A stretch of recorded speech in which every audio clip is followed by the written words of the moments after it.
എല്ലാവർക്കും എൻ്റെ ഒരു പുതിയ വീഡിയോയിലേക്ക് സ്വാഗതം.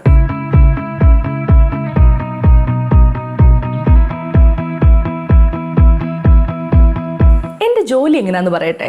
എനിക്ക് വരുന്ന വർക്കുകൾ കൊടുത്ത് അവർക്ക് വരുന്ന വർക്ക് എനിക്ക് തന്ന് അങ്ങനെ ഒരു ഷെയറിങ് ശൈലിയാണ്. മനസ്സിലായില്ലല്ലേ? പറയാം. ക്ലയൻസിൻ്റെ നിന്ന് വരുന്ന എല്ലാ വർക്കുകളും എനിക്ക് ചെയ്യാൻ പറ്റുന്നതായിരിക്കില്ല. ചിലപ്പോൾ നമ്മളുടെ ഭാഷ ആയിരിക്കില്ല, ഇംഗ്ലീഷ് ആണെങ്കിൽ നമ്മളുടെ ആക്സെൻ്റ് ആയിരിക്കില്ല, അല്ലെങ്കിൽ മെയിൽ വോയിസസ് ആയിരിക്കും വേണ്ടത്, ഒന്നും അല്ലെങ്കിൽ നമ്മൾ ചിലപ്പോൾ അവൈലബിൾ ആയിരിക്കില്ല. ഇതുപോലുള്ള അവസരങ്ങളിൽ എനിക്ക് വളരെ വിശ്വാസമുള്ള കുറച്ച് ആർട്ടിസ്റ്റുകളുണ്ട്. പല ഭാഷയിലും പല ഏജ് ഗ്രൂപ്പിൽ. ചിലപ്പോൾ നമുക്ക് കുറച്ചുകൂടെ ഏജ്ഡ് ആയിട്ടുള്ള ഒരു ആർട്ടിസ്റ്റ് ആയിരിക്കും ആവശ്യമുള്ളത്, അല്ലെങ്കിൽ 10 വയസ്സിന് താഴെയുള്ള കുട്ടിയുടെ ശബ്ദമായിരിക്കും നമുക്ക് ആവശ്യമുള്ളത്. അപ്പോൾ എല്ലാം എനിക്ക് ചെയ്യാൻ പറ്റില്ലല്ലോ. ആ വിശ്വാസം കൊണ്ട് എന്താ ഉദ്ദേശിക്കുന്നതെന്ന് അറിയാമോ? ഞാൻ അവർക്ക് കൊടുക്കുമ്പോൾ ഒരു ടൈറ്റ് ഡെഡ് ലൈൻ ആയിരിക്കും. ഒരു 2 മണിക്കൂറിലോ 3 മണിക്കൂറിലോ നമുക്ക് വേണ്ട ഫയലായിരിക്കും. സ്റ്റുഡിയോ ക്വാളിറ്റി ഉള്ള ഔട്ടായിരിക്കും വേണ്ടത്. അല്ലെങ്കിൽ 1-2 റിവിഷൻസ് വന്നാലും നമുക്ക് വിശ്വസിച്ച് അവർ നമുക്ക് ചെയ്തു തരും എന്നുള്ള ഒരു ഉറപ്പുണ്ടല്ലോ. അതാണ് ഈ വിശ്വാസം കൊണ്ട് ഉദ്ദേശിക്കുന്നത്. അങ്ങനെ ഒരു ചെറിയ കമ്മ്യൂണിറ്റി ഞാൻ ബിൽഡ് ചെയ്തിട്ടുണ്ട്. വർക്കുകൾ വരുന്നത് പല രീതിയിലാണ്, പല വഴികളിലൂടെയാണ്. ലിങ്ക്ഡിൻ പോലുള്ള വെബ്സൈറ്റുകൾ വഴി വരാറുണ്ട്. ഡയറക്റ്റ് ക്ലയന്റ് നമ്മളോട് സംസാരിക്കാറുണ്ടെന്നൊക്കെ പറഞ്ഞെങ്കിൽ കൂടിയും കൂടുതൽ മെയിൻ ക്ലയന്റിൽ നിന്ന് ഏജൻസി വർക്ക് പിടിച്ചിട്ട് നമ്മളെ ഔട്ട്സോഴ്സ് ചെയ്യാണ്.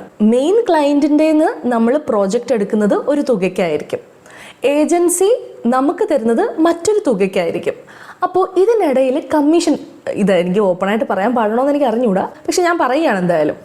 അപ്പോൾ ഒരു കമ്മീഷൻ പിടിച്ചിട്ടായിരിക്കും നമുക്ക് വർക്കുകൾ വരുന്നത്. നമുക്ക് വർക്കുകൾ ചെയ്യുക, അത്യാവശ്യം ഡീസൻ്റ് ആയിട്ടുള്ള ഒരു ചാർജിന് നമ്മൾ ചെയ്യുക, ആക്റ്റീവായി ഇരിക്കുക എന്ന് പറയുന്നത് വളരെ പ്രധാനപ്പെട്ട ഒരു കാര്യമാണ്.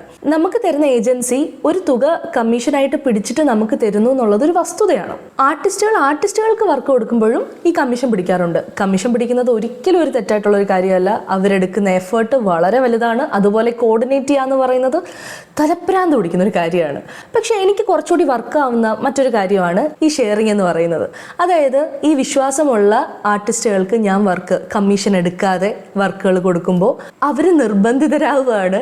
അവർക്ക് വർക്കുകൾ കിട്ടുമ്പോൾ എനിക്ക് തരിക എന്നുള്ളത്. അത് ആക്ച്വലി ഗിവ് ആൻഡ് ടേക്ക് പോളിസിയാണ്. ഞാൻ കൊടുക്കുന്നു, അവരെനിക്ക് തരുന്നു, അങ്ങനെ ഒരു സംഭവം. ഞാനിപ്പോൾ ഈ കാര്യം പറഞ്ഞതിൻ്റെ റീസൺ എന്താണെന്ന് അറിയാമോ? എന്നോട് ഒരുപാട് പേര് മെയിൽ അയച്ചില്ലേ, വർക്കുകളുണ്ടോ, എനിക്ക് വർക്ക് ചെയ്യാൻ പറ്റുമോ എന്നൊക്കെ ചോദിച്ച് മെസ്സേജ് അയച്ചില്ലേ. അവർക്കുള്ളൊരു മറുപടിയാണിത്.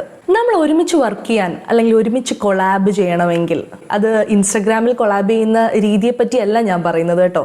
ഒരു കമ്മ്യൂണിറ്റി ഉണ്ടായി വർക്കുകൾ ഷെയർ ചെയ്ത് ജോലി ചെയ്യണമെങ്കിൽ ആദ്യം നമുക്ക് വിശ്വാസം വേണം. ആ വിശ്വാസം ഉണ്ടാകുന്നത് നിങ്ങളുടെ വോയിസ് സാമ്പിൾസ് വെച്ച് മാത്രമാണ്. ആ വോയിസ് സാമ്പിൾസ് ഇല്ലാതെ എനിക്കൊന്നും ചെയ്യാൻ പറ്റില്ല.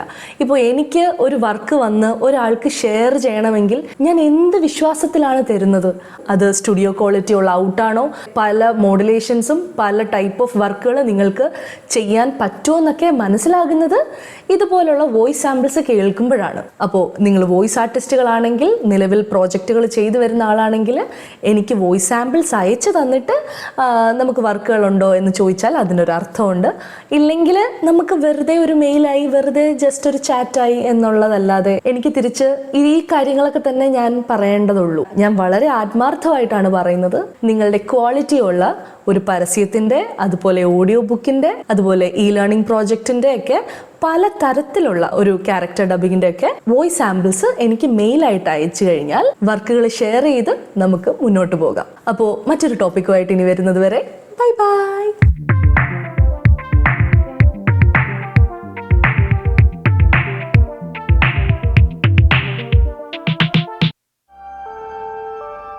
പേര് വിവേക് SS. ബുക്ക് പുരുഷൻ.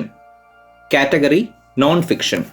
ഓരോ മനുഷ്യനും അഭിമുഖീകരിക്കേണ്ട അടിസ്ഥാന പ്രശ്നങ്ങളിൽ പ്രധാനം അവൻ പിറന്ന ലോകമാണ്. അവൻ്റെ സ്വത്വവും ലോകത്തിൻ്റെ താല്പര്യങ്ങളും ഒത്തുപോകില്ല.